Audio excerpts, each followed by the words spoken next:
professor Anselmo, professor de Química. Vamos começar agora aquele nosso programa do reto final. Vamos resolver as questões da prova da SPSEX. A gente vai começar agora a fazer a última prova da SPSEX, que é a prova 2019, para você ver como que a banca procurou abordar certos assuntos de Química e como que esses assuntos apareceram para você. Então vamos lá. A nossa primeira questão é uma questão super simples, é uma questão tradicional de classificação periódica dos elementos. Então a famosa tabela periódica. Aí a questão ela aborda o subnível mais energético, ela aborda a posição do elemento da tabela periódica. A questão é uma questão muito simples, uma questão tradicional, você não vai ter nenhuma dificuldade. Vamos aqui na tela, ó. Considerando a distribuição eletrônica do átomo de bismuto, aí você vai reparar que ele já te deu o número atômico. Ninguém precisa mais decorar a tabela periódica, ninguém decora mais o número atômico do elemento. Então tem, ó, sabendo que o átomo do bismuto tem o número atômico 83, no estado fundamental, conforme o diagrama de Linus-Pauling, pode-se afirmar que o seu subnível mais energético e o período em que se encontra esse elemento da tabela periódica. Quer dizer, aquela ideia que você tem de decorar a tabela periódica é uma coisa inútil, uma coisa que não tem necessidade mais. Como que a gente faz para descobrir o subnível mais energético e a posição do elemento da tabela periódica? É só você fazer distribuição eletrônica. Então acompanhe aqui no próprio monitor. Repara aqui, ó. Ele fala que o elemento bismuto tem número atômico 83.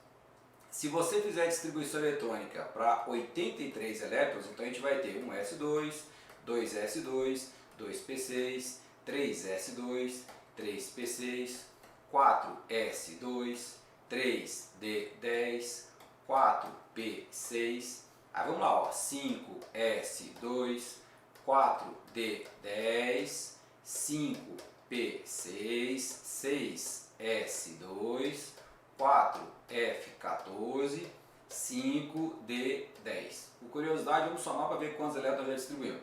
2, 4, 10, 12, 18, 20, 30, que aqui é 30, ó, 3 é 10, 36, aí 38, 48, 54, 56, 70, com mais 10, 80. Faltam só mais 3. Aí com mais 3, então quer dizer que o próximo subnível agora seria 6P3, seguindo o diagrama de Linus-Pauling. Então a gente fez distribuição 1s2, 2s2, 2p6, 3s2, 3p6, 4s2, 3d10, 4p6, 5s2, 4d10, 5p6, 6s2, 4f14, 5d10, 6p3. Ou seja, a única coisa que você precisa para poder entender classificação periódica é fazer a distribuição eletrônica de Linus-Pauling. Fizemos a distribuição eletrônica, olha a pergunta dele. Conforme a distribuição eletrônica, de acordo com o diagrama de Linus-Pauling, ele está perguntando qual é o subnível mais energético. O subnível mais energético é sempre o último subnível da distribuição eletrônica. Quando você faz distribuição eletrônica, você vai colocando sempre os elétrons em ordem crescente de energia. Aonde que nós paramos de distribuição eletrônica? 6P3. Se a minha distribuição eletrônica parou em 6P3, esse é o nosso subnível mais energético. Não interessa em qual período está o subnível mais energético. O último é sempre aonde parou a distribuição eletrônica. Então já descobrimos a primeira pergunta, ele quer saber qual o subnível mais energético. Aqui, ó, o subnível mais energético seria 6P3. E ele pergunta também, ó, em que período se encontra na tabela periódica. Vamos para a tela. Para eu descobrir qual é o período em que o elemento se encontra, eu tenho que verificar quantas camadas eletrônicas ele tem. Então, pela distribuição eletrônica dele, repara que nós colocamos elétrons na primeira camada, na segunda camada, na terceira camada, na quarta camada, na quinta camada e na sexta camada. Então, como a última camada eletrônica é a sexta camada, quer dizer que esse elemento se encontra no sexto período da tabela periódica. Ou seja, acabamos de descobrir que o subnível mais energético para ele é o 6P3 e ele se encontra no sexto período. Então a distribuição eletrônica 6P3 é o subnível mais energético e ele se encontra no sexto período da tabela periódica. Lembrando que o período é sempre o número de camadas eletrônicas que ele apresenta, mesmo se o subnível mais energético estiver na quarta camada, mas se nós tivermos ido até a sexta camada, é o sexto período. Então o período é sempre o número de camadas eletrônicas que ele possui. Então como ele tem 6 camadas, sexto período. Como a distribuição eletrônica parou em 6P3, 6P3 é o subnível mais energético. Tudo bem? Então a resposta certa para a questão alternativa, a letra E, é a nossa resposta correta da nossa primeira questão, que é uma questão super simples, uma questão tranquila. E é bacana quando você já encontra uma questão fácil assim de cara, logo a primeira questão já é uma questão fácil, que aí você vai vendo como é que a prova é tranquila, você vai começando a ficar mais tranquilo e aí fica tudo mais tranquilo para você. Tudo bem? Então vamos fazer agora a segunda questão da prova da SPSEX. Nessa segunda questão, ele está abordando uma parte que a gente classifica como substâncias e misturas, é a parte mais introdutória da química, a parte onde você tem introdução à química. Nessa questão, ele pergunta para você, ele pede que você assinalar a alternativa aonde você só tem substâncias simples. Então vamos lá, vamos acompanhar na tela. O critério utilizado pelos químicos para classificar as substâncias é baseado no tipo de átomo que as constitui. E aí, assim, uma substância formada por um único tipo de átomo é dita simples e a formada por mais de um tipo de átomo é dita substância composta. Em seguida, ele fala para você, baseado nesse critério, a alternativa que contém apenas representações de substâncias simples. Então, olha só, o próprio enunciado, ele já fala para você, toda substância formada por um único tipo de átomo, você vai chamar de substância simples. Formada por mais de um tipo de átomo, você vai chamar de substância composta. E aí ele me deu as 5 alternativas e eu vou tentar descobrir qual é a alternativa onde eu só tenho substâncias simples. Então, é uma questão super simples de você fazer. Repara aqui, ó. A letra A, eu tenho HCl, hidrogênio e cloro. Como esses dois átomos aqui, ó, pertencem a elementos químicos diferentes, então são átomos diferentes, isso aqui é uma substância composta. CaO, óxido de cálcio, é também uma substância composta. MgS, ó, sulfeto de magnésio, também é uma substância composta. Ele pede para marcar a alternativa que só tem as representações das substâncias simples, ou seja, substâncias formadas por um único tipo de elemento. Como aqui eu tenho dois elementos e dois elementos, a alternativa A só tem substâncias compostas. Vamos ver a letra B. Na alternativa B, ele coloca para mim, ó, Cl2. Essa substância ela é formada por 2 átomos de cloro, ou seja, 2 átomos do mesmo elemento. Cloro, aqui ó, como Cl2, é uma substância simples. Aqui já é uma substância composta porque você tem átomos de elementos químicos diferentes. Aqui eu tenho 2 elementos químicos, carbono e oxigênio. Essa aqui é uma substância composta. O3 é o ozônio. Aí o ozônio, eu tenho 3 átomos de oxigênio. Isso quer dizer que o ozônio é classificado como substância simples. Então aqui nós temos ó, uma simples, uma composta e uma simples. Como apareceu uma substância composta no meio, então você não pode marcar a letra B. Vamos para a letra C. Na letra C, ele colocou ó, oxigênio é uma substância simples. Hidrogênio é uma substância simples. Iodo é substância simples. As 3 substâncias, elas são formadas por átomos do mesmo elemento químico. Trata-se então de uma substância simples.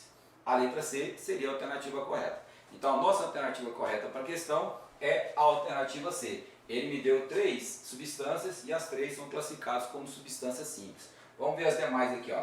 CH4, isso aqui é o gás metano. O gás metano, ele tem carbono e tem hidrogênio, é uma substância composta. Aí vem ó, C6H6, outra substância composta, substância orgânica, ó, benzeno. Aqui, água, outra substância composta. Então, na alternativa D, só substâncias compostas. Na alternativa E, NH3, amônia, aí amônia é substância composta, tem átomos de nitrogênio e de hidrogênio. Cloreto de sódio, o principal componente do sal de cozinha. Então, você tem cloro e tem sódio. Também é substância composta, assim como a amônia. E P4 é o fósforo. Aí fósforo, P4, a substância simples. Então a única alternativa onde eu só tenho substância simples seria a alternativa C. Então a resposta correta, a alternativa C. Tudo bem? Questão número 3. Questão número 3, vamos na tela para você poder acompanhar legal. Questão 3 fala assim, ó. Devido ao intenso calor liberado, reações de termita são bastante utilizadas em aplicações militares, como granadas incendiárias, ou em atividades civis, como solas de trilho de trem. A reação de termita mais comum é a aluminotérmica, que utiliza como reagente o alumínio metálico e o óxido de ferro 3. A reação de termita aluminotérmica pode ser representada pela equação química não balanceada. E a reação que ele apresenta para a gente é alumínio sólido reagindo com óxido de ferro, gerando ferro sólido, óxido de alumínio e um calor absolutamente alto, capaz de derreter o material e poder promover a solda. Em seguida, olha só o importante, dados os valores arredondados de entalpia padrão das espécies. O que essa questão aqui aborda? Essencialmente termoquímica, né? Então nós temos uma questão de termoquímica, onde ele apresenta para a gente uma reação química. Essa reação química mostra que há liberação de calor. Sempre quando você tem uma reação química com liberação de calor, a gente vai classificar o fenômeno como sendo um fenômeno químico, uma reação química exotérmica. Então a reação onde tem liberação de calor é uma reação exotérmica, e ele me deu aqui ó, os calores de formação. Ele me deu o calor de formação do óxido de alumínio, o calor de formação do óxido de ferro. Só que ele não me deu o calor de formação do alumínio e do ferro. Por que ele não fez isso? Porque a gente sabe que, por convenção, toda substância simples tem um calor de formação igual a zero. Então, no caso aqui, ó, a entalpia de formação do alumínio é zero, a entalpia de formação do ferro é igual a zero. Essa reação, ele já adianta para a gente que ela não é uma reação balanceada. Se não é uma reação balanceada, a gente pode fazer o balanceamento. Como é que a gente faria o balanceamento dessa reação? Vamos acompanhar aqui na tela.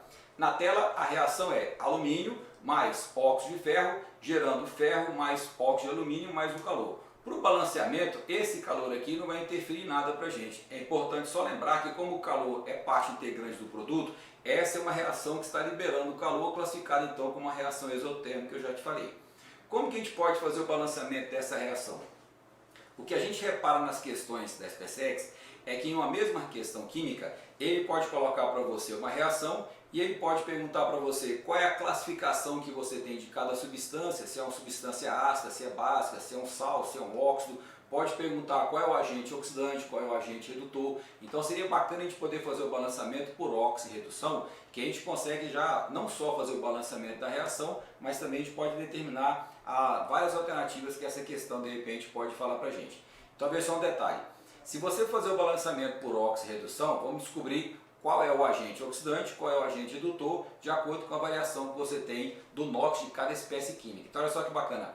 Acompanhe na tela então aqui, ó. O alumínio, como ele aparece como substância simples, e o ferro também, a gente sabe que toda substância simples sempre tem um número de oxidação igual a zero. Então o NOx para o alumínio, o NOx para o ferro é igual a zero. Aqui no Fe2O3, o oxigênio aparece ligado ao ferro. Como o oxigênio é mais eletronegativo, toda vez que o oxigênio aparece combinado, o número de oxidação para ele é menos 2. Como eu sei que a soma dos NOx tem que dar zero, se o oxigênio aqui é menos 2 e são 3 oxigênios, 3 vezes menos 2, menos 6. Para dar zero, os ferros tem que ser mais 6. Como eu tenho 2 ferros, então cada ferro tem que ter o NOx igual a mais 3. Então aqui na tela fica mais fácil enxergar. Olha só aqui, ó. Como o oxigênio tem o NOx menos 2, a gente sabe que em todo composto a soma dos NOx tem que dar zero. Então eu tenho assim, ó, 3 vezes menos 2 vai dar menos 6. 2 vezes mais 3 vai dar mais 6. Então eu já descobri qual é o número de oxidação de cada um dos dois átomos que fazem parte daquele composto. Do mesmo jeito, como o ferro é substância simples, assim como o alumínio, os dois aparecem com NOx igual a zero. Agora lá no final você tem Al2O3, que é o óxido de alumínio. Aí o óxido de alumínio, qual vai ser o NOx para ele? O oxigênio, como ele é mais eletronegativo que o alumínio, novamente ele tem um NOx menos 2. Então aqui ó, na tela, ó, o oxigênio é menos 2. 3 vezes menos 2 vai dar menos 6. Então isso quer dizer que os alumínios têm que valer mais 6. Como eu tenho 2 alumínios, cada alumínio tem que valer quanto então? Mais 3. Muito bem. Bom, aí depois que nós já descobrimos o NOx para cada uma das espécies químicas que a gente está vendo, então o que nós vamos fazer aqui agora? Vamos ver qual espécie química que oxidou, qual espécie química que reduziu. De cara, repara aqui, ó, o alumínio ele está passando de 0 para mais 3.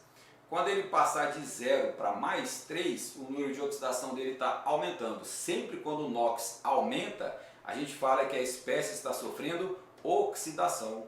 Então repara aí, ó, o alumínio oxidou. E aí de cara eu já consigo saber quanto que vale a variação para o NOx dele. Como é que a gente faz para calcular a variação do NOx? É só você pegar a diferença dos dois NOx, pega o maior menos o menor, porque a variação tem que ser sempre positiva. O alumínio, ele tem aqui ó, o NOx igual a zero. E o alumínio de cá tem um NOx igual a mais 3. Então se aqui é 0 e aqui é mais 3, a variação dá 3, porque eu tenho que pegar o maior menos o menor. Então olha só, 3 menos 0, então quer dizer que a variação do NOx do alumínio é igual a 3.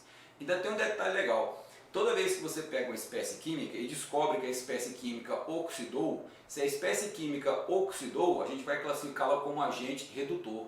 O que é o agente redutor? É aquela espécie química que promove a redução do outro. Para o outro sofrer redução, ele vai ter que sofrer oxidação. Então, o alumínio, eu sei que ele oxidou. Logo, para nós, ele vai ser o agente redutor. Então, vou colocar aqui, ó, agente redutor. Então, o alumínio é o agente redutor, ele sofreu oxidação e a variação dele é igual a 3. Muito bem.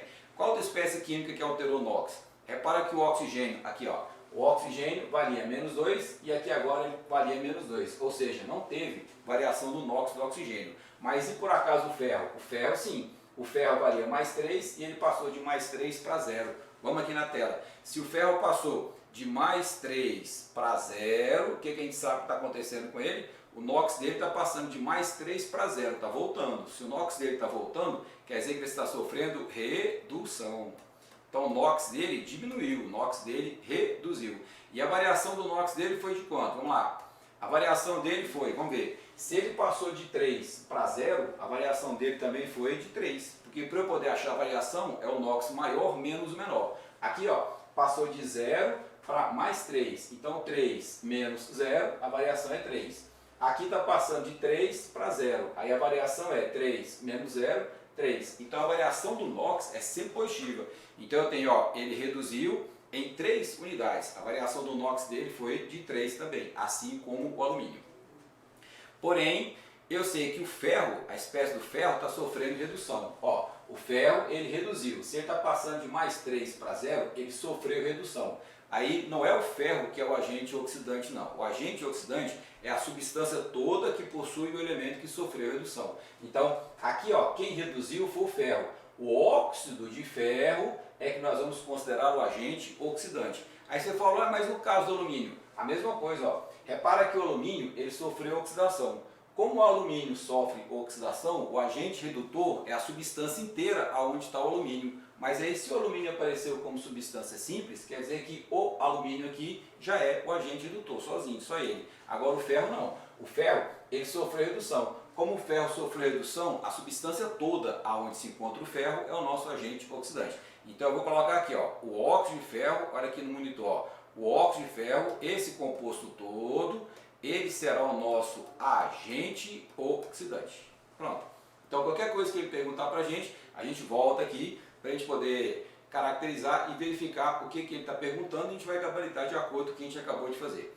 Ele pede para a gente fazer o balanceamento, porque ele já fala, ó, observa a seguinte reação não balanceada. Então muito provavelmente ele vai perguntar como é que seria o balanceamento da equação. Como é que a gente faz para fazer o balanceamento? Depois que você descobriu qual a espécie que oxidou e qual a espécie que reduziu, você tem que pegar uma substância das que você está vendo, uma substância com cada elemento que alterou o seu NOx. Então no caso aqui, ó, eu sei que o alumínio e o ferro alteraram o NOx. Então eu tenho que escolher uma substância que tem alumínio e uma substância que tenha ferro. Qual o critério que a gente usa? Como os dois aparecerem duas substâncias, eu tenho que escolher sempre aquela que tenha maior número de átomos da espécie química. Então vamos ver aqui na tela, ó. Eu tenho alumínio e ferro, os dois sofreram alteração. Então nessa reação toda, eu tenho que ver em quantas substâncias o alumínio e o ferro aparecem. O alumínio, ele apareceu em duas substâncias só. Como ele apareceu só em duas substâncias, eu tenho que pegar sempre aquela que tenha mais átomos de alumínio. Aqui tem um átomo de alumínio, aqui tem 2 átomos de alumínio, então eu sou obrigado a pegar aquela substância que tenha mais átomos de alumínio. Sempre quando a espécie química aparecer em duas substâncias, eu sempre escolho aquela que tenha mais átomos dessa espécie química. Então, aqui ó, entre alumínio e o óxido de alumínio, quem que eu tenho que escolher? O óxido de alumínio. Então eu vou pegar aqui, ó, eu vou destacar a Al2O3. Essa aqui vai ser a substância que vai me dar um coeficiente importante para o balanceamento. Agora vamos escolher uma substância que tenha ferro. Para você escolher uma substância que tenha ferro, você vai usar o mesmo critério. Ou seja, você vai ter que pegar uma substância que tenha mais átomos de ferro, porque o ferro apareceu em duas substâncias. Sempre quando o elemento aparecer em duas substâncias, escolha aquela que tenha mais átomos desse elemento. Se aqui eu tenho um ferro, aqui eu tenho 2 ferros, então eu tenho que escolher a que tem 2 átomos de ferro. Então eu já vou escolher uma substância aqui com ferro, para a gente poder fazer o balanceamento.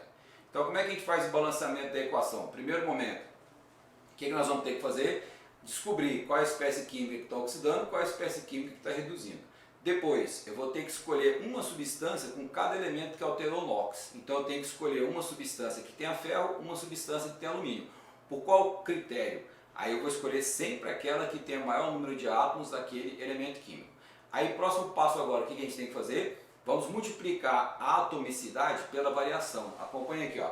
O que é a atomicidade e o que é a variação? A atomicidade é o número de átomos que você tem da espécie química. Então repara aqui, ó. A Al2O3, eu tenho 2 átomos de alumínio. Então eu tenho que multiplicar agora o número de átomos do elemento que alterou NOx e sua variação de NOx. Então repara lá, quantos alumínios nós temos? 2 alumínios. E quanto que foi a variação do alumínio? Repara aqui, ó, a variação do alumínio foi 3. Então isso quer dizer que eu vou pegar 2 vezes 3. Isso é igual a 6. Bacana. Vamos fazer a mesma coisa agora para o óxido de ferro. Eu vou ter que multiplicar a atomicidade pela variação. Qual é a atomicidade para o óxido de ferro? O ferro é 2. Então a atomicidade dele é 2 e a variação do NOx dele foi de quanto? Foi de 3. Aí 2 vezes 3, 6. Legal. O que a gente acabou de descobrir? Repara aqui, ó. Toda vez que você vai fazer o balanceamento, o número de elétrons cedidos tem que ser igual ao número de elétrons recebidos. Por que eu fiz essa operação toda? Porque a ideia do balanceamento é assim, ó. Como se trata de uma reação de óxido-redução, alguém teve que doar elétron, alguém recebeu elétron. Aí, obrigatoriamente, o número de elétrons cedidos tem que ser igual ao número de elétrons recebidos. Aí eu descobri, como o alumínio ele sofreu oxidação, ele oxidou e os alumínios no total doaram 6 elétrons. Então 6 elétrons foram doados, porque o alumínio sofreu oxidação. Aí a mesma coisa vai ser o ferro. O ferro sofreu redução. No total, 6 elétrons foram reduzidos, ou seja, ele ganhou 6 elétrons. Como esses dois números aqui são iguais, turma, a ideia nossa agora é você inverter esses dois números. Então o próximo passo a gente procura sempre inverter para fazer com que o número de elétrons cedidos seja igual ao número de elétrons recebidos. Como os dois números aqui são iguais, quando você inverte e você já pode simplificar, eu posso colocar os coeficientes 1 e 1 para cada um dos dois. Então eu vou colocar aqui, ó, 1 e 1. E se por acaso os números não forem diferentes, repara aqui, ó, vamos imaginar que aqui eu tivesse descoberto 3, 6 e aqui fosse 5, por exemplo. Achamos 6 e 5. O que a gente faz? A gente inverte para que você passe a ter o número de elétrons cedidos igual ao número de elétrons recebidos. Então, o primeiro passo, eu tenho que multiplicar a atomicidade pela variação para descobrir o número total de elétrons cedidos e recebidos. Próximo passo agora, a gente inverte esses dois números para depois eu descobrir que o número total de elétrons cedidos é igual ao número de elétrons totais recebidos.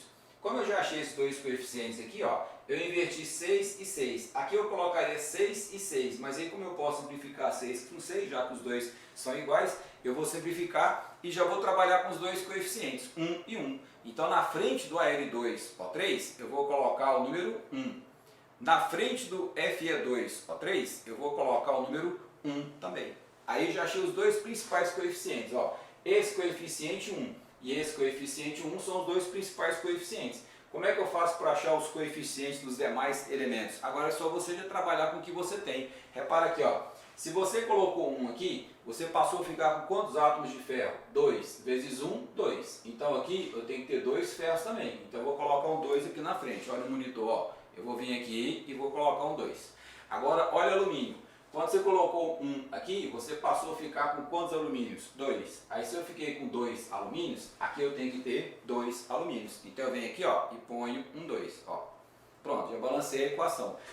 Então nessa equação balanceada seria 2 coeficientes para o alumínio, que eu tenho 2 alumínios, e tenho 2 alumínios. Tem 2 ferros, aqui eu tenho 2 ferros. E o oxigênio, repara aqui, ó, 3 vezes 1, 3. 3 vezes 1, 3. Então minha reação agora já está balanceada. O coeficiente, ó, o coeficiente para o agente redutor é 2. O coeficiente para o agente oxidante é 1.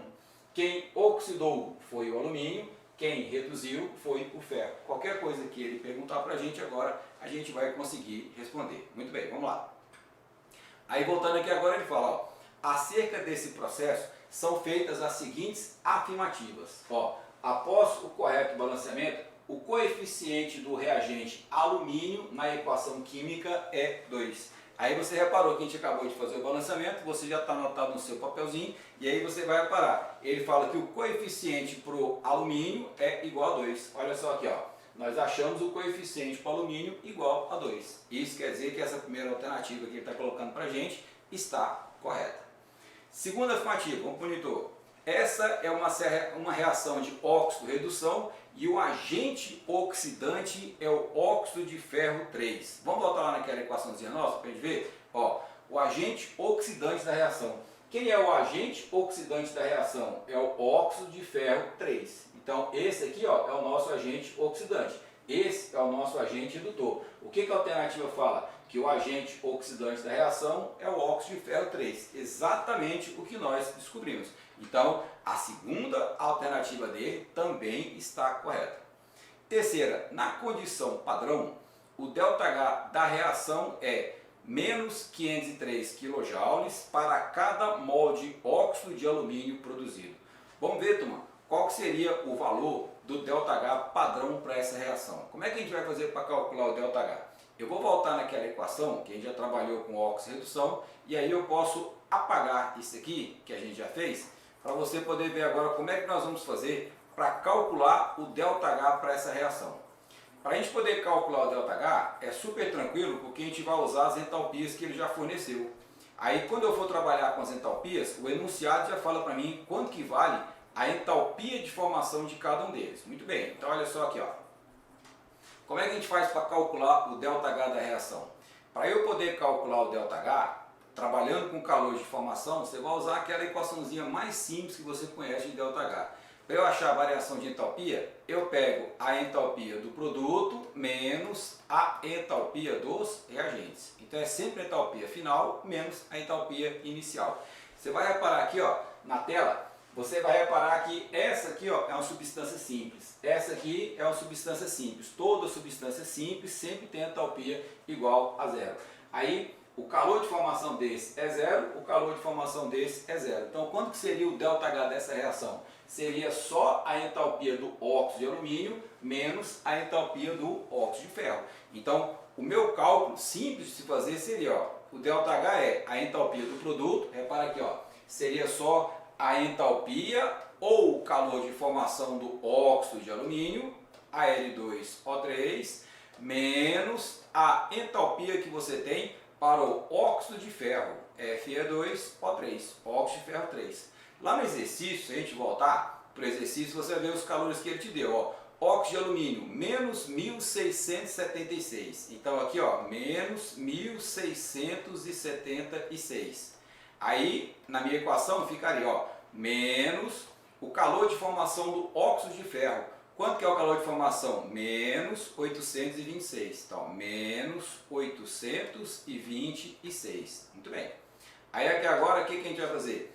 Eu tenho matematicamente, vai ficar menos 1676 mais 826. Aqui ficou mais horroroso, deixa eu colocar de novo. Mais 806. Por que mais? Vamos acompanhar aqui na tela. Ó. Se você tem aqui, ó, o menos da equação com menos dele, então menos com menos vai dar mais. Então ficaria menos 1676 mais 826. Como 1676 em módulo é maior que 86, você vai ter um ΔH negativo. Vou colocar um ΔH de cá assim para facilitar para você. Ó. Quanto é que vai dar esse ΔH? Vai ficar menos 850. Então você vai ter aqui, ó, menos 850. Aí qual vai ser a unidade? Quilojoules. Então menos 850 quilojoules por mol. Esse é o ΔH da reação. Você tem a formação de a liberação de 850 kJ para cada mol de óxido de ferro que você tem envolvido na reação. Então nós achamos menos 850. Quanto que ele fala para a gente? Vamos acompanhar aqui. Ele fala, ó, menos 503. Não, então o valor dele não bateu com o nosso. Então quer dizer que a alternativa dele está incorreta. Vai lá. E a última alternativa, na condição padrão, para obtenção de 56 gramas de ferro metálico, o calor liberado na reação é de 355 kJ. Como é que eu vou fazer para descobrir qual é o calor envolvido na liberação de 56 gramas de ferro? A gente vai ter que fazer uma regra de 3 aqui agora. Se você quiser obter 56 gramas de ferro, qual vai ser a energia liberada? Bom, nós já descobrimos, turma, aqui, ó, se a gente voltar aqui para o slide anterior, nós descobrimos que a reação liberou 850 kJ para cada mol de ferro. Então eu tenho, ó, 850 kJ a reação libera para cada 2 mols de ferro, né? Porque aqui, ó, esse mol que você está descobrindo é para cada mol de óxido de ferro. O que ele está perguntando para você? Qual que seria o calor liberado para cada massa que você tem de ferro? Eu sei que aqui eu tenho 2 mols de ferro. Quando você tem envolvimento de 2 mols de ferro, a sua reação libera 850 kJ. Vamos fazer uma regra de 3 simples aqui agora. Vou até manter, vamos voltar aqui para a tela. Ó. Eu vou até manter esse valor que já está aqui de 850 para a gente poder fazer agora uma última regra de 3 e você ver como é que essa alternativa é fácil. É uma questão de estequiometria e essa questão de estequiometria ela vai trabalhar com calor de formação. Então vamos lá. Olha só aqui no slide, só para você ter uma ideia aqui em cima. Para cada 2 mols de ferro que você produz, você tem liberação de 850 kJ. Então eu vou colocar assim, ó, quando a minha reação produz 2 mols de ferro, aí você tem a liberação de 850 kJ. Como ele tem na tabela periódica que o ferro pesa 56, eu tenho 2 mols de ferro. Então eu colocaria, ó, 2 vezes 56 gramas. Isso aqui corresponde à liberação de 850 kJ. Ó. Então a minha reação libera 850 kJ para cada 2 mols de ferro, ou seja, para cada 2 vezes 56. Para cada 112 gramas de ferro, você tem a liberação de 850 kJ. Voltando lá no slide, ele fala para a gente, ó, a última alternativa, na questão, item 4, na condição padrão, para obtenção de 56 gramas, o calor liberado é 355. Se você quiser a produção de 56 gramas de ferro, qual é a massa que você vai ter liberado? X kJ. Então, voltando aqui na tela, ó, olha o que eu fiz. Eu sei que 2 mols de ferro, 2 vezes 56, pesam 112 gramas. 112 gramas corresponde a 850 kJ. Isso quer dizer que para eu obter 56 gramas, que correspondem à massa que ele pergunta, eu vou ter quanto? X kJ. Quanto que valeria esse X? Eu posso fazer isso aqui de cabeça sem precisar de calculadora, porque eu sei que 56 são a metade de 112. Se 56 são a metade de 112, isso quer dizer que X tem que ser a metade de 850. A metade de 850 é 425 kJ. Então, para você poder produzir 56 gramas de ferro, a sua reação tem que liberar 426 kJ. Qual é a massa que ele falou para a gente? 355. Não, a energia que ele falou para a gente, né? 355. Não, tem que liberar mais do que isso aí. Então essa alternativa está errada. As únicas alternativas corretas são a 1 e a 2. Então 1 e 2, alternativa correta, alternativa C. Olá pessoal, questão número 4 da SPSEX. Um analista químico realizou um experimento em que utilizou 200 ml de uma solução de concentração 2 mols por litro de ácido clorídrico para reagir com certa massa de bicarbonato de sódio, também denominado de hidrogênio carbonato de sódio. Notou que nem todo o ácido reagiu com essa massa de bicarbonato de sódio, restando um excesso de ácido. Ao final do experimento, ele obteve um volume de 6,15 litros de gás carbônico medidos a 27 graus Celsius e 1 atm. Esse gás carbônico é oriundo da decomposição do ácido carbônico produzido na reação. E ele colocou uns dados para a gente. Então, essa é a primeira coisa que a gente consegue extrair das questões da SPSEX. É uma questão clássica de estequiometria, envolvendo solução de um dos reagentes. Ele fala para a gente que um analista químico fez o experimento e ele usou um volume de uma solução de ácido clorídrico para reagir com certa massa de bicarbonato de sódio. Então, ele fez uma mistura assim. Ele tem uma solução de ácido clorídrico, tem uma massa de bicarbonato de sódio, e aí você vai ter uma reação química, a gente vai montar a reação química e vai inclusive fazer o balanceamento dela. Então vamos lá, como é que seria a equação química e seu eventual balanceamento? A solução que você está utilizando é uma solução de ácido clorídrico, HCl. Eu vou colocar o ácido clorídrico para reagir com bicarbonato de sódio. Olha só, o bicarbonato de sódio é NaHCO3. O que vai sair dessa reação? Vamos aqui para a tela.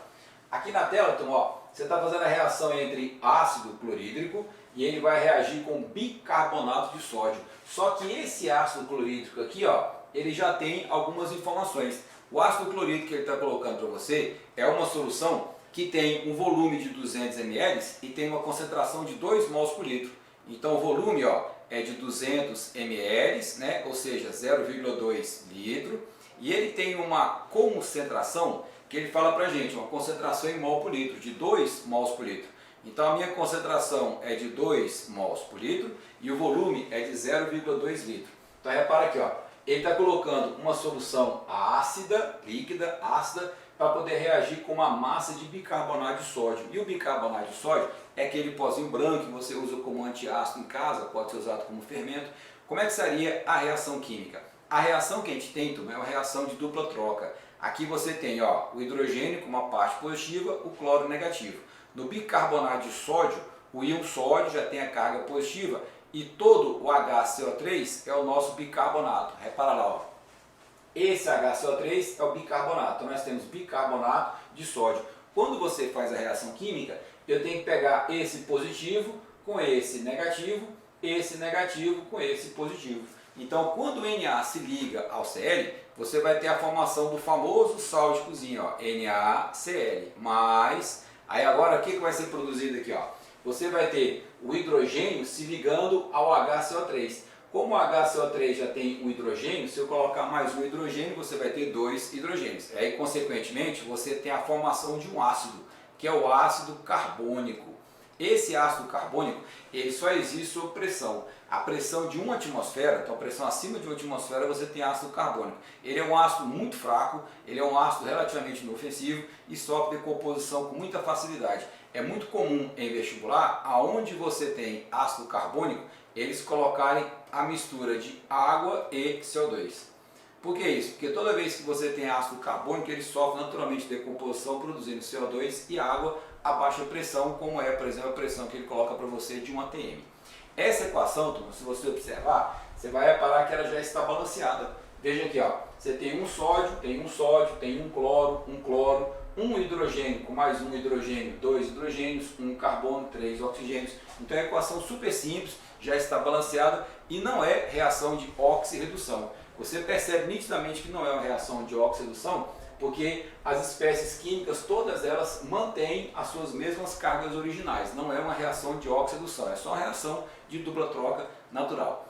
E aí ele fala que essa reação, ela acontece quando o bicarbonato de sódio vai reagir com essa solução. Veja bem, turma, se você pegar uma reação dessa que já se encontra balanceada, o que você está descobrindo aqui? Ó? Se a reação já está balanceada e nós temos os coeficientes 1, ou seja, o coeficiente 1 para todo mundo, isso quer dizer que 1 mol de ácido clorídrico reage com 1 mol de bicarbonato de sódio. Então, já olhando aqui na reação, eu já sei, ó, 1 mol de ácido clorídrico reage com 1 mol de bicarbonato de sódio, produzindo 1 mol de gás carbônico. Então a reação já está balanceada, eu já vi, ó, 1 mol desse reage com 1 mol desse, que reage produzindo 1 mol de CO2. Isso quer dizer que qualquer quantidade que você colocar para reagir, obrigatoriamente tem que obedecer a proporção de 1 mol para 1 mol para 1 mol. Mas veja bem, aqui no exercício, ó, ele fala que a sua solução, ela tem um volume de 200 ml, né, ou seja, 0,2 litro, e a concentração é de 2 mols por litro.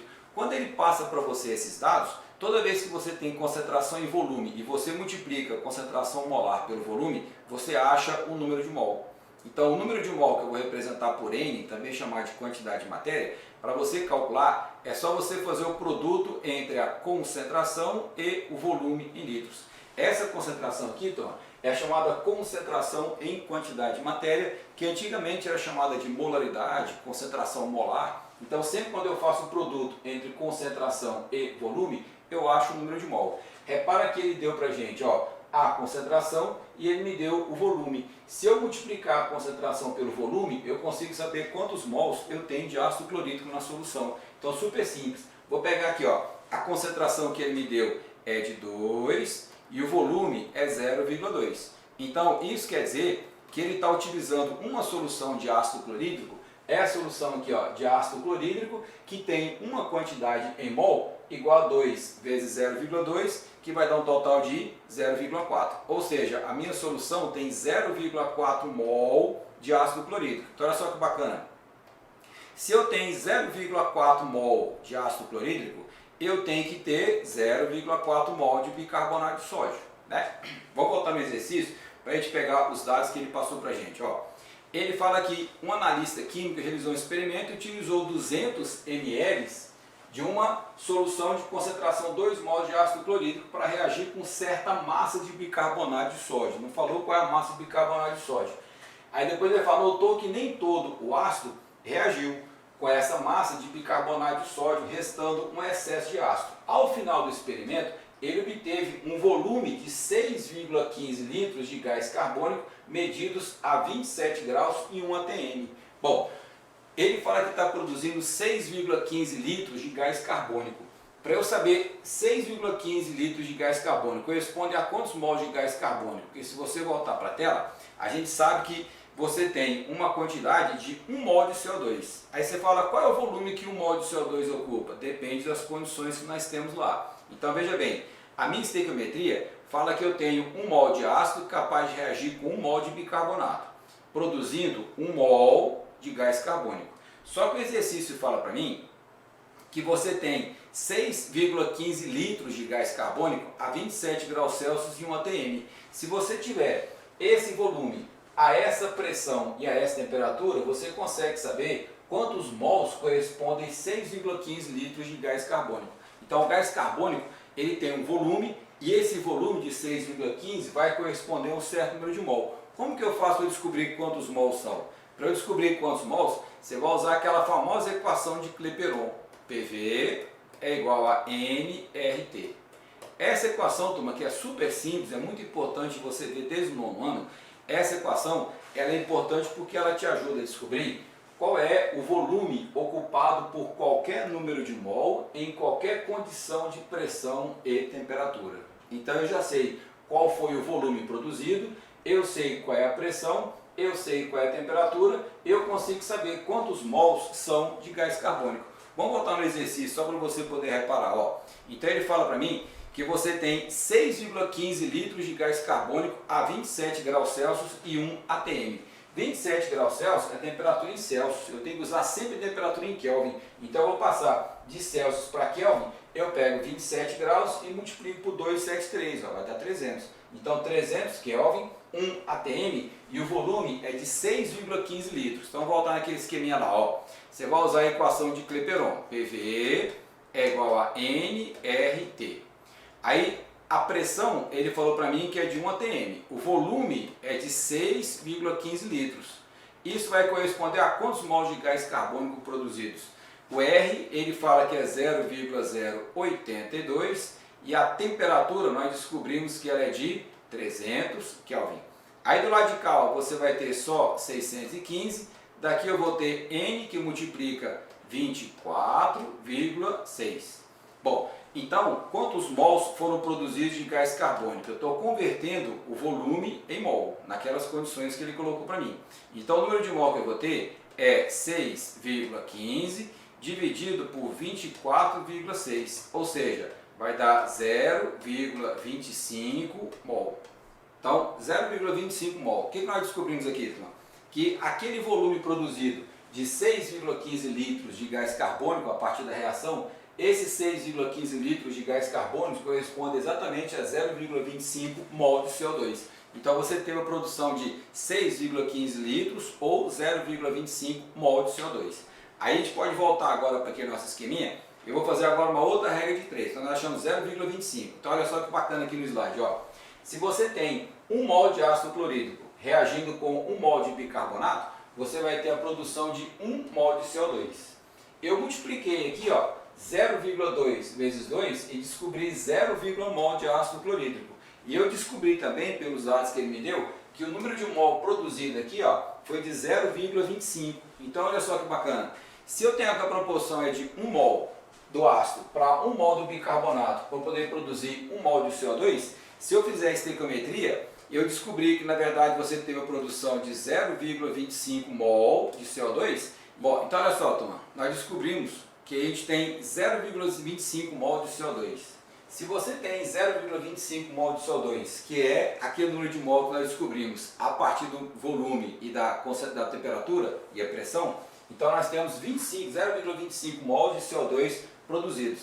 Se nós temos 0,25 mol de CO2 produzido, quer dizer que eu precisaria de 0,25 mol de ácido clorídrico e 0,25 mol de bicarbonato de sódio, porque a proporção é de 1 para 1. Então eu teria 0,025 e 0,25 desse outro. Só que ele fala para mim que o ácido clorídrico está em excesso. E ele está em excesso mesmo, porque aqui no exercício, ó, nós temos 0,4. e nós precisamos de 0,25. Se eu tenho 0,4 na solução, mas eu preciso só de 0,25, isso quer dizer que nós estamos com excesso aqui ó, de 0,15 mol de ácido clorídrico. Então veja bem, 0,25 mol de CO2 é a quantidade que foi produzido pelos dados do exercício. Pelo balanceamento, eu preciso de 0,25 mol de bicarbonato de sódio e 0,25 mol de ácido clorídrico. Como eu tenho no exercício 0,4 mol de ácido clorídrico, então eu estou com excesso mesmo de 0,15 de ácido clorídrico, confirmando aquilo que ele já passou para a gente. Muito bem. Agora as alternativas que ele passa para nós. A equação química balanceada que descreve corretamente a reação citada é essa. Veja bem, ele colocou aqui ó, o carbonato de sódio reagindo com ácido clorídrico, produzindo ácido carbônico mais cloreto de sódio. Esse cloreto de sódio e esse ácido carbônico aqui nós realmente achamos. Só que a reação não é entre o carbonato de sódio e o ácido clorídrico, que é o bicarbonato de sódio. Então a primeira afirmativa está errada. A segunda, para a formação de 6,15 litros de CO2, foram consumidos 21 gramas de bicarbonato de sódio. Qual que seria a massa de bicarbonato de sódio necessária para você poder reagir ou para você produzir 6,15 litros de CO2? 6,15 litros de CO2 é o volume de CO2 que foi gerado a partir daquelas condições de temperatura e pressão. 6,15 litros de CO2 correspondiam a quantos mols de CO2? 0,25. Para você poder produzir 0,25 mol de CO2, eu precisava de 0,25 mol de bicarbonato de sódio. Aí, nós vamos ter que fazer isso aqui então, ó. Outra regra de 3, acompanha aqui na tela. Ó. Você tem que o bicarbonato de sódio, que é o NaHCO3, ele foi consumido para poder gerar o CO2. Vou destacar só os dois da sua reação. Como é que você vai fazer esse cálculo? Eu tenho 1 mol de bicarbonato para 1 mol de CO2. Quanto que pesa 1 mol de bicarbonato de sódio? O sódio pesa 23, o hidrogênio pesa 1, o carbono pesa 12 e o oxigênio pesa 16. 16 vezes 3 vai dar 48. Então nós temos 48. Se eu pegar 23 mais 1 mais 12 mais 48, essa é a massa que você tem de bicarbonato para cada 1 mol de CO2. Só que essa é a massa que você tem para 1 mol de CO2. Só que quando você usou 1 mol de bicarbonato, você gerou 1 mol de CO2, mas na verdade aqui eu colocaria ó, 1 mol de CO2. Mas a reação fala que você tem 0,25 mols, que foi aquela quantidade que a gente conseguiu obter.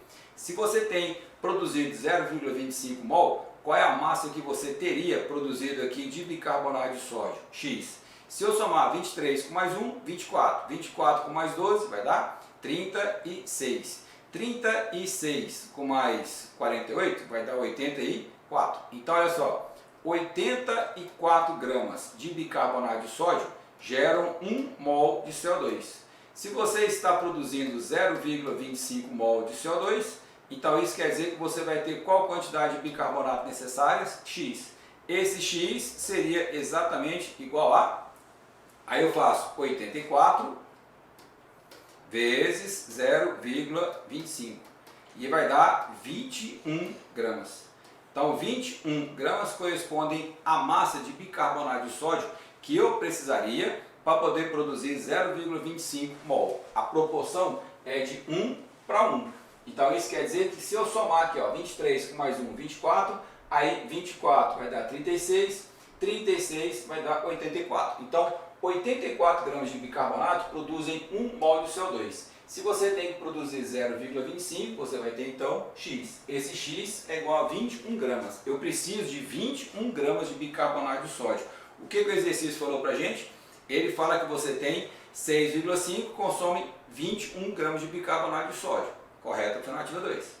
A afirmativa 3 é uma reação de oxirredução e o ácido clorídrico é o agente oxidante. Não é uma reação de oxirredução, porque você vê que todas as espécies químicas mantêm as suas cargas. Então a alternativa está incorreta.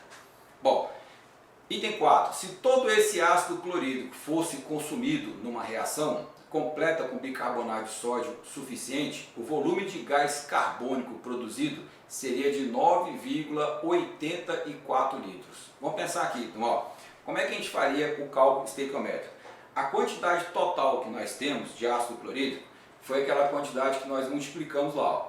Quando eu multipliquei a concentração pelo volume, eu descobri 0,4 mol. 0,4 mol de ácido clorídrico é a quantidade que eu tenho na reação, a quantidade total. Eu estou com excesso 0,15, mas ele fala, e se você usar toda a quantidade de ácido clorídrico, ou seja, todo 0,4, eu faria assim, ó, 1 mol de ácido clorídrico produz 1 mol de gás carbônico.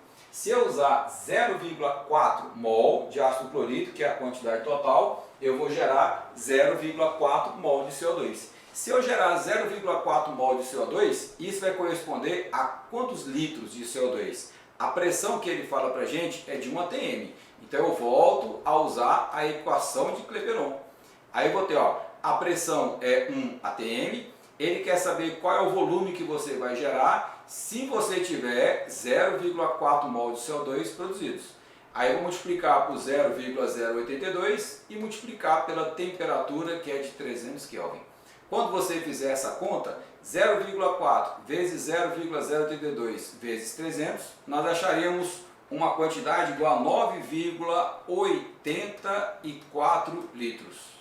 Então, esse é o volume que você consegue produzir de CO2. Veja bem, ele fala assim, se você usar todo o número de mol que você tem de ácido, todo o ácido reagir, quantos mols nós tínhamos de ácido? 0,4. Como a proporção é de 1 ácido para 1 mol de CO2, eu teria então produzido 0,4 mol de CO2. Como a proporção é de 1 para 1, 0,4. 0,4 mols corresponde a quantos litros nessas condições de temperatura e pressão? Então eu tenho, ó, 0,4 vezes 0,082 vezes 300 Kelvin, eu teria produzido 9,84 litros. Vamos ver qual o valor que ele colocou para a gente lá embaixo. Ó. Afirmativa 4. Se todo o ácido clorídrico fosse consumido na reação, o volume produzido seria de 9,84. Alternativa correta. Então as alternativas corretas seriam as alternativas 2 e 4. E a resposta certa, 2 e 4, alternativa letra D. Olá pessoal, fazendo agora a questão número 5 da prova de 2019 da SPSEX. Vamos lá. A questão 5 é uma questão de química orgânica, é uma questão que envolve reação de substituição. E a questão fala assim pra gente, olha aqui.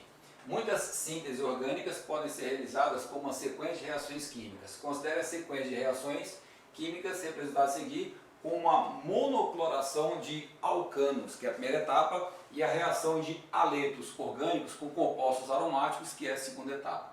Então, a reação orgânica, uma questão de química orgânica envolvendo reações de substituição.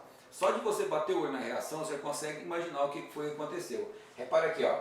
Ele colocou o gás cloro para poder reagir com a substância A, e aí você teve, ó, 2 átomos de cloro. Um átomo de cloro está aqui, outro átomo de cloro está aqui. Ou seja, esses 2 átomos de cloro reagiram com a substância A. Quem seria a substância A? Um dos 2 átomos de cloro reagiu e retirou um hidrogênio da molécula. Quando um átomo de hidrogênio da molécula saiu, o átomo de cloro ficou no lugar desse átomo de hidrogênio, fazendo uma reação de substituição, e esse cloro está ligado ao que sobrou da cadeia carbônica. Então, quem seria a substância A? A substância A seria essa substância que você está vendo aqui, ó, essa parte da substância com mais um hidrogênio, ou seja, CH3, CH3. CH3, CH3, nós temos então na substância A 2 átomos de carbono e ligações simples entre os 2 átomos de carbono. Em química orgânica, pela IUPAC, 2 átomos de carbono prefixo et, ligações simples an. Então é a substância o etano. Então de cara nós já descobrimos, a substância A ela é formada por 2 átomos de carbono, ligações simples, e eu vou chamá-la de etano. Bom, ele fala que a primeira etapa é uma monocloração de um alcano. O que é uma monocloração? É quando você faz uma reação de substituição, onde eu retirei o hidrogênio e coloquei o cloro no lugar daquele hidrogênio que estava no etano. Então aqui eu tenho, ó, o etano é a substância A. Em seguida, a segunda reação que você tem, ele fala que é uma alquilação de Friedel-Crafts. Aí o que é uma alquilação de Friedel-Crafts? Friedel-Crafts são os dois que estudaram uma reação de substituição. Alquilação é quando você tem uma reação de substituição utilizando um radical alquil. Radical alquil são os radicais derivados de alcano. Pode ser metil, pode ser o etil, propil, desde que sejam radicais saturados que vieram daqueles hidrocarbonetos saturados. Bom, o que ele fez então? Ó, Ele colocou aqui o cloreto de etila, ó, isso aqui é um reagente Friedel-Crafts. Por quê? Porque você tem o cloro ligado a um radical saturado de hidrocarboneto. Esse é um reagente Friedel-Crafts e ele coloca para reagir com a substância, aqui ó, que é a substância aromática, que é o benzeno, produzindo uma substância B mais ácido clorídrico. Como que aconteceu essa reação? Do mesmo jeito daquela primeira, que é a monocloração de um alcano. Você tem aqui ó, um composto, que é o reagente Friedel-Crafts, vai reagir com a substância aromática, que é o benzeno. De repente, esse cloro aparece ligado ao hidrogênio, ou seja, foi retirado um hidrogênio da estrutura aromática e no lugar desse hidrogênio que nós retiramos, nós vamos colocar o radical etil. O hidrogênio vai se ligar ao cloro, formando o HCl, e essa parte da cadeia, ó, que seria o radical etil, vai ocupar o lugar do hidrogênio. Aí quem que seria a substância B? A substância B seria o benzeno, que é aquele anel aromático, ligado ao radical etil.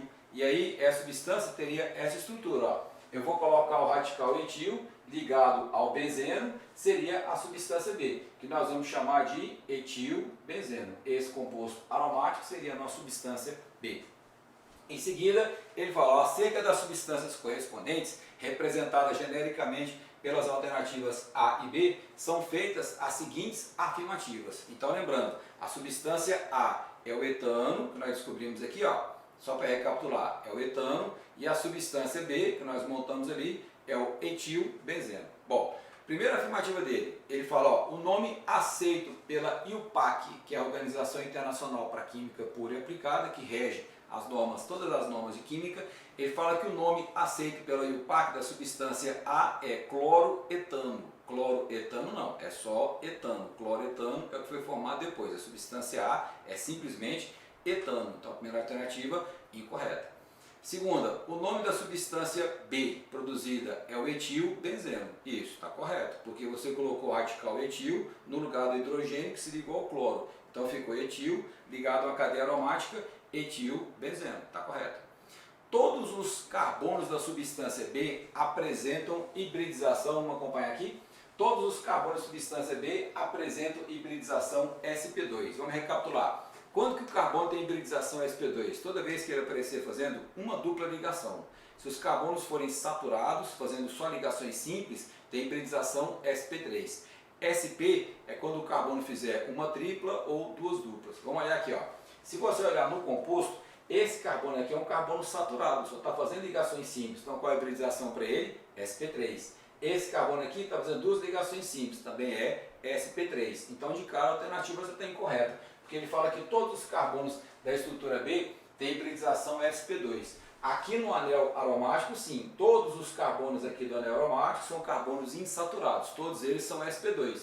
Como ele fala todos os carbonos da estrutura, está errado, porque esses dois carbonos têm hibridização do tipo sp2, sp3. Então você tem esses dois sp3 e esse aqui sp2. Então a alternativa está incorreta. Item 4. A fórmula molecular da substância B é C8H10. A nossa substância B é exatamente essa aqui, ó. A fórmula molecular dela seria C8H10. Vamos contar quantos carbonos nós temos. Só no anel já são 6. Com mais um, 7. Com mais um, 8. São 8 carbonos. Agora vamos ver hidrogênios. Hidrogênios, aqui tem 2. Com mais 3, 5. Esse carbono aqui, ó, que está ligado ao radical etil, esse carbono já está fazendo as suas 4 ligações. Não tem nenhum hidrogênio para ele. Agora, para esse carbono aqui, ó, e os demais carbonos, todos eles ganham um hidrogênio para completar a tetravalência. Então nós temos 1, 2, 3, 4, 5 hidrogênios, 6, 7, 8, 9, 10. Então esse composto tem 8 carbonos e tem 10 hidrogênios. A alternativa correta. Quinta afirmativa, o processo de alquilação, ó, representado pela equação da reação na segunda etapa, pode ser classificado como uma reação de substituição. A alquilação que ele cita é uma reação de alquilação de Friedel-Crafts. Toda reação de alquilação de Friedel-Crafts sempre é uma reação de substituição, porque você tem algum elemento da família 7A, que é um halogênio ligado a um radical. Esse radical vai substituir geralmente um hidrogênio na cadeia aromática, que foi o que aconteceu, e toda reação de alquilação, nesses moldes, é uma reação de substituição. A alternativa está correta. Então as alternativas corretas ficaram as alternativas 2, 4 e 5. 2, 4 e 5, alternativa correta, letra D. Vamos fazer agora a questão número 6. A questão fala o seguinte, acompanhe comigo. Um experimento usado nas aulas práticas de laboratório da SPSEX para a compreensão da reatividade química é pautado na reação entre o magnésio metálico, que é o magnésio alimentar, e ácido clorídrico, HCl. Experimentalmente consiste em mergulhar uma fita de magnésio metálico numa solução de concentração 0,1 mol por litro de ácido clorídrico. Acerca do processo acima descrito e considerando-se ocorrência de reação, são feitas as seguintes afirmativas. O que ele fez no laboratório? É uma questão simples de reação química e nessa questão, ele fez uma reação entre o magnésio e uma solução de ácido clorídrico. Ácido clorídrico é um ácido muito forte. Então, quando ele coloca um ácido clorídrico 0,1 e mergulha o magnésio, ele está mergulhando um metal alcalino terroso. Metal alcalino terroso, eles reagem com muita facilidade com soluções ácidas e com a própria água. Então, são metais muito reativos, principalmente os metais alcalinos. Aqui ele usou o metal alcalino terroso. Bom, como é que seria, turma, a reação que ele colocou para a gente? Acompanhe aqui na tela. Ele vai mergulhar uma fita de magnésio numa solução de ácido clorídrico. Bom, se você colocar magnésio para reagir com ácido clorídrico, o magnésio ele oxida com muita facilidade. Os metais doam elétron com muita facilidade. Quando o metal doa o elétron, você sabe que no HCl o hidrogênio tem um NOx mais 1 e o cloro é menos 1. Isso quer dizer que o cloro já está estabilizado. Quem está precisando de elétron é o hidrogênio. Aí, como o magnésio ele é um metal alcalino terroso muito reativo, ele doa naturalmente o seu elétron com o hidrogênio. O magnésio pertence à família 2A. Depois que o magnésio doa os seus 2 elétrons, ele se transforma em cátion de magnésio, ou seja, com a carga 2+. Ele doou 2 elétrons para 2 hidrogênios, então cada hidrogênio quer ganhar um elétron só. Só que o magnésio, como ele é um metal alcalino terroso e ele quer doar 2 elétrons, ele transfere 2 elétrons dele para 2 hidrogênios. Então, de cara, para eu fazer o balanceamento, eu já vou colocar um 2 aqui, ó, porque o magnésio vai doar 2 elétrons para 2 hidrogênios. Aí, quando os 2 hidrogênios ganham o elétron, os 2 átomos de hidrogênio se transformam em gás hidrogênio. Então, eu já vou ter como produção aqui, ó, o gás hidrogênio, ó, hidrogênio gasoso. E o cloro? O cloro ele só foi um íon espectador. O cloro ele não ganhou e não perdeu elétron. Como ele tinha carga menos 1 e ele é muito eletronegativo e já está estabilizado, a reação que nós observamos foi o magnésio pegando os seus 2 elétrons e doando para os 2 hidrogênios. O cloro só é um espectador. O cloro vai continuar aqui, ó, ligado ao magnésio, formando uma substância iônica. Então, o que nós temos aqui é a transferência de elétrons do magnésio para o ácido clorídrico. Toda reação que você tem entre uma substância simples e uma substância composta, a gente vai chamar de reação de simples troca ou deslocamento. Então, nós temos aqui, ó, é uma simples troca, porque eu fiz a troca entre o hidrogênio e o magnésio. Ó. Eu troquei o hidrogênio por uma substância simples, então eu vou chamar de reação de simples troca ou deslocamento. O magnésio deslocou o hidrogênio da substância. E aí você tem a formação de hidrogênio gasoso e o cloreto de magnésio, que é uma substância iônica. Esse cloreto de magnésio vai continuar na solução, ele fica aquoso. Esse ácido clorídrico era aquoso, porque era a solução, e esse magnésio na forma de fita, então ele é um magnésio metálico. Bom, de cara eu já sei, então, ó, como é uma reação de simples troca, eu tenho o magnésio aparecendo como substância simples, e depois ele apareceu ligado ao cloro, eu já estou vendo aqui, ó, que é uma reação de simples troca e é também uma reação de óxido-redução. Por quê? O magnésio aqui tinha NOx igual a zero. O hidrogênio lá na frente, ó, tem o NOx igual a zero também. Então toda substância simples tem o NOx igual a zero. O magnésio era zero e agora tem o NOx 2+. O que aconteceu com ele? Se ele passou de 0 para 2+, quer dizer que ele sofreu oxidação. Então ele passou de 0 para 2+, quer dizer que o magnésio sofreu oxidação. Ó, ele oxidou. Como ele oxidou, quer dizer que o magnésio vai ser o nosso agente redutor. Então, quem é o agente redutor? O agente redutor é sempre aquele composto, toda aquela espécie que tem o elemento que sofreu oxidação. E o que aconteceu com o hidrogênio? O hidrogênio está passando de mais para zero, quer dizer que o hidrogênio reduziu. Então, o hidrogênio está passando, ó, de mais para zero, quer dizer que o hidrogênio sofreu redução, ele reduziu. Isso quer dizer que o ácido clorídrico é aquilo que a gente chama de agente oxidante. Então o agente oxidante é o ácido clorídrico e o agente redutor é o magnésio. Tranquilo? E os balanceamentos que nós temos, ó, 1 para o magnésio, 2 para o ácido clorídrico, 1 para o cloreto de magnésio e 1 para o gás hidrogênio. Então nós já vimos, ó, o magnésio oxidou, o hidrogênio reduziu, o magnésio é o agente redutor e o ácido clorídrico é o nosso agente oxidante. Bom, vamos lá para as nossas afirmativas. A primeira afirmativa: a ocorrência da reação é evidenciada pela formação das bolhas de gás oxigênio. Não, oxigênio não, nós descobrimos a formação de gás hidrogênio, então está incorreta. Segundo, um dos produtos formados na reação é o óxido de magnésio. Não, você reparou que nós produzimos o MgCl2. MgCl2 é chamado cloreto de magnésio. Esse cloreto de magnésio, ele é um sal e não óxido de magnésio. Não foi formado MgO, foi formado MgCl2. Então a afirmativa 2 está incorreta. 3. O coeficiente estequiométrico do ácido clorídrico após a escrita da equação da reação corretamente balanceada é 2. Porque o magnésio doou 2 elétrons, eu precisava de 2 hidrogênios, então nós tínhamos 2 HCl. A terceira afirmativa está correta. A equação balanceada é essa aí, ó, só para você recordar. Então você tem o magnésio reagindo com 2 HCl, produzindo MgCl2 mais H2. Ó, isso aqui é um sal e ele fala que é óxido. Isso aqui é gás hidrogênio e a afirmativa 1 falava que era formação de óxido de magnésio. Então estava errado. Aliás, falava formação de oxigênio. Estava errado. E a afirmativa 4. O agente oxidante dessa reação de oxidação é o ácido clorídrico. O que é o agente oxidante? É aquela espécie que tem o elemento que sofreu redução. Quem foi que sofreu redução? Foi o hidrogênio. O hidrogênio passou de mais 1 para 0. Se o hidrogênio reduziu, o HCl é o agente oxidante, como nós vimos na página anterior. Então nós temos aí, ó, a afirmativa 4 é correta, a afirmativa 3 correta, as afirmativas 1 e 2 incorretas. Então a 3 e a 4 estão corretas e agora falta a afirmativa 5. A afirmativa 5 é uma afirmativa que aparece solta na questão, porque a afirmativa 5 pede você trabalhar com pH. Como é que a gente vai calcular pH? Você lembra, turma, que o pH ele é menos o log de H+. Então olha só aqui, ó, lembra na tela, ó, para você poder calcular pH. pH é menos o logaritmo da concentração de H+. Ou eu coloco H+, ou mais criteriosamente, H3O+, que é chamado de íon hidrônio ou hidroxônio.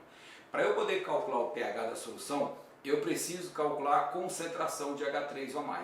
Como que a gente calcula a concentração de H3O+? Existe uma formulazinha bem tranquila, bem fácil para você, que é só você pegar o grau de ionização, multiplicar pelo número de hidrogênios que a fórmula tem, vezes a concentração molar. Acompanhe aqui, ó.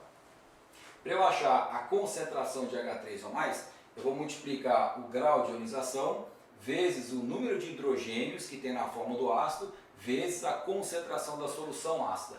Ele fala para mim, considerando a solução inicial do ácido clorídrico de concentração 0,1. Então ele já fala, ó, a concentração da minha solução é 0,1. Então eu vou colocar aqui na frente o desenvolvimento matemático para você poder captar a ideia, ó. Essa fórmula aqui ela é muito prática, não só para as questões da SPSEC, mas todo vestibular que você fazer de cálculo de pH, você precisa calcular a concentração de H3O+. Eu multiplico o grau de ionização, vezes o número de hidrogênios que o ácido tem, vezes a concentração. De cara, eu já sei que a concentração, ó, é 0,1. Então aqui, aonde tem a concentração, eu vou colocar 0,1. Vou colocar 10 a menos 1. O que é o K? Esse K é o número de hidrogênios ionizáveis que tem na fórmula. Como ele fala para mim ácido clorídrico, todo mundo lembra que a fórmula do ácido clorídrico é HCl. Como a fórmula é HCl, se eu só tenho um hidrogênio, então consequentemente o nosso K é igual a 1. E o alfa? O que é o alfa? É o grau de ionização. O grau de ionização quer dizer quantos por cento da solução ácida o ácido clorídrico está ionizado. Como ele fala 100% ionizado, quer dizer que esse nosso alfa é igual a 1. Eu vou trabalhar sempre com valor absoluto. 100%, 1. 50%, 0,5. 80%, 0,8. Se eu multiplicar 1 vezes 1 vezes 10 a menos 1, isso quer dizer que a concentração de H3O+, é 10 elevado a menos 1 mol por litro. Então eu já calculei, ó, a concentração da H3O+, é 10 a menos 1. Agora eu consigo calcular o pH. Como é que você calcularia o pH? Você vai ter então ó, que o pH é igual a menos o log dessa concentração que você acabou de achar, 10 a menos 1. Aí isso quer dizer, matematicamente, pela propriedade do logaritmo, eu posso pegar o expoente e passar para frente. Ó. Então você tem que pegar esse menos 1, passa aqui para frente multiplicando. Esse menos com esse menos vai dar mais. Então ficaria mais 1 que multiplica o logaritmo de 10. Como o logaritmo de 10 na base 10 é 1, isso quer dizer que o nosso pH é igual a 1. Se eu tiver uma solução de ácido, e aí a minha solução ela é de concentração 0,1, 100% ionizada, e a concentração dela, que já falou, né, o ácido clorídrico tem um hidrogênio, ele fala que a solução tem pH 2. Não, com esses dados aí de concentração 0,1, um hidrogênio e 100% ionizado, o pH é 1 e não 2, ou seja, ela é mais ácida do que ele está informando para você. Quanto menor o pH, maior é a acidez. Então essa alternativa está incorreta. Então alternativas corretas que nós achamos lá nos slides anteriores ficaram só as alternativas 3 e 4. Letra B de bolo. Questão número 7. A questão fala o seguinte. Em algumas operações militares, grupos especiais utilizam artefatos explosivos como granadas de mão, denominadas de luz e som. E aí elas são atordoantes. E aí após a sua deflagração, a granada gera como efeito um estampido muito alto e um intenso flash de luz que atordoa o oponente. Algumas granadas desse tipo podem possuir como reagente principal o magnésio metálico em pó. Considerando a luz emitida por essa granada como resultado da reação química entre o magnésio metálico pulverizado e o oxigênio do ar, tem-se a seguinte reação. Então ele fala para você que a reação que você tem é o simples contato do magnésio com o oxigênio. Então sempre quando o magnésio entra em contato com o oxigênio, deflagra uma reação de oxidação e essa reação de oxidação leva à formação de um óxido, óxido de magnésio. Aí eu sei que é um óxido porque temos dois elementos. Um deles é o oxigênio, que é mais eletronegativo que o magnésio. E essa reação leva à formação de luz. Aí então a reação explosiva, o magnésio é um metal muito reativo, o oxigênio um ametal muito reativo. Essa reação de oxidação gera MgO mais luz. Primeiro, turma, quando você olha para uma reação, esquecendo essa luz que está sendo gerada aqui, você tem duas substâncias simples se juntando para poder formar uma substância só. Essa reação que leva à formação de um único produto a partir de dois ou mais reagentes é chamada reação de síntese ou adição. Então eu fiz aqui uma reação de síntese ou adição gerando um único produto. A reação é uma reação que não está balanceada, né? A reação não está balanceada, nós temos dois oxigênio aqui e um oxigênio aqui. Para fazer um simples balanceamento, eu poderia colocar um 2 aqui na frente, que eu ficaria com dois oxigênios, para igualar com esse 2. Colocando um 2 aqui na frente, fica um 2 magnésios, posso colocar um 2 de cá. Então essa reação, para ela ficar balanceada, é só você colocar assim, um 2 aqui, um 1 aqui e um 2 aqui. Pronto, a reação já está balanceada. Agora vamos às alternativas. Ele fala que é uma reação de simples troca. Não, está errado. Por que está errado? Reação de simples troca é quando você tem uma reação entre uma substância simples e uma substância composta. No caso, eu tenho duas substâncias simples que se juntaram para formar um único produto. Então, a reação de síntese ou adição. Então, a alternativa 1 está incorreta. 2. Nessa reação ocorre a oxidação do magnésio metálico. Sim, está correto. O magnésio oxida, porque toda vez que você coloca o magnésio como substância simples para reagir com o oxigênio, o que vai acontecer? Você vai ter a formação de óxido de magnésio, aquela reação que ele deu para a gente. Se você olhar nessa reação aqui, o magnésio tem um NOx zero, o oxigênio está com NOx zero. Aqui no MgO, o oxigênio aparece com NOx menos 2 e o magnésio vai ter que ser mais 2. O magnésio pertence à família 2A, então o NOx dele é 2+. O oxigênio, para a soma dar zero, menos 2. O magnésio é substância simples, tem NOx zero. O oxigênio é substância simples, tem NOx zero. Então é uma reação onde o magnésio oxida. O NOx dele passa de 0 para 2+. Está correto. Terceira afirmativa. Após a deflagração da granada com reação do magnésio metálico, conforme a equação descrita, há a formação de um sal de magnésio. Não, o que você está produzindo aqui não é sal de magnésio. O que você está produzindo é um óxido de magnésio. Sempre quando eu tenho dois elementos, um deles é o oxigênio, eu vou chamar de óxido de magnésio e não um sal. Então a alternativa está incorreta. 4. Conforme o diagrama de Linus-Pauling, a distribuição eletrônica para o cátion do magnésio é essa aí. Bom, vamos devagar, turma. Primeiro, a gente tem que consultar a tabela periódica para saber qual o número atômico do magnésio. O magnésio tem um número atômico igual a 12, consultando a tabela periódica. Se você fizer a distribuição eletrônica, para o cátion do magnésio, o magnésio tem a carga 2+. Aí com a carga 2+, isso significa que o magnésio perdeu 2 elétrons. Se o magnésio perdeu 2 elétrons e o número atômico dele era 12. Se o número atômico era 12, quer dizer que ele tinha 12 elétrons. Se a carga dele indica agora 2+, quer dizer que ele perdeu 2 elétrons. Ele está com 2 prótons a mais. Como ele nunca ganha próton, o que aconteceu com ele foi ter perdido elétron. Então ele perdeu 2 elétrons.